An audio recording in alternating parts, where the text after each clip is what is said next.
Hi hello வணக்கங்க. கம்பு பையெல்லாம் தூக்கிட்டு மறுபடியும் எங்கே போகிறேன் அப்படின்னு பார்த்தீங்கன்னா மதுரைக்கு தான் போகிறேன் பார்த்துக்கோங்க. ரயில்வே ஸ்டேஷனுக்கு வந்தாச்சு. அப்பா ட்ரெயின் இன்னும் வரல, கொஞ்சம் லேட்டாக பார்த்துக்கோங்க. உட்கார இடமா இல்லை, உட்காந்துருவோம். என்னெல்லாம் இருக்குன்னு பார்த்துடலாமா? ட்ரெயினில் வச்சு சாப்பிட்றதுக்கு புரோட்டா இருக்குது. அப்புறம் பார்த்தீங்கன்னா இதுவும் ட்ரெயினில் சாப்பிட்றதுக்கு தான். பெரிய கடத்துலாவுக்கு போனோம் பார்த்தீங்களா, அங்கேருந்து தேன் போடுது.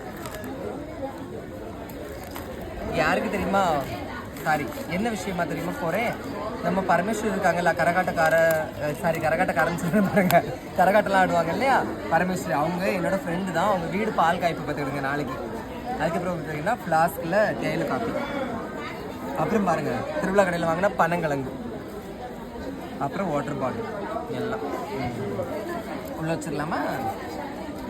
ஓகே. நம்ம என்னைக்கு சீக்கிரம் வரோமோ அன்றைக்கி ட்ரெயின் லேட்டாக தான் வரும். இந்த அனுபவம் உங்களுக்கு இருக்குன்னு மறக்காமல் கமெண்ட்டில் சொல்லணும்னா 1/2 மணிக்கு மேலே லேட்டாக பார்த்துக்கிடுங்க, சரியா? அது மாதிரி நான் எப்போ சொல்கிற மாதிரி ட்ரெயினில் ட்ராவல் பண்ணும்போதும் சரி, வெளியே எங்கேயாவது நம்ம போகும்போது வீட்டில் இருந்தே நம்ம சாப்பாடெல்லாம் என்ன செய்யணும், எடுத்துகிட்டு போயிடணும், சரியா? புரிஞ்சுக்கணும்னு நினைக்கிறாங்க. இனிமேல் நாளைக்கு மதுரையில் போய் பார்க்கலாம். பிடிச்சி லைக் பண்ணுங்கள். தேங்க்யூ.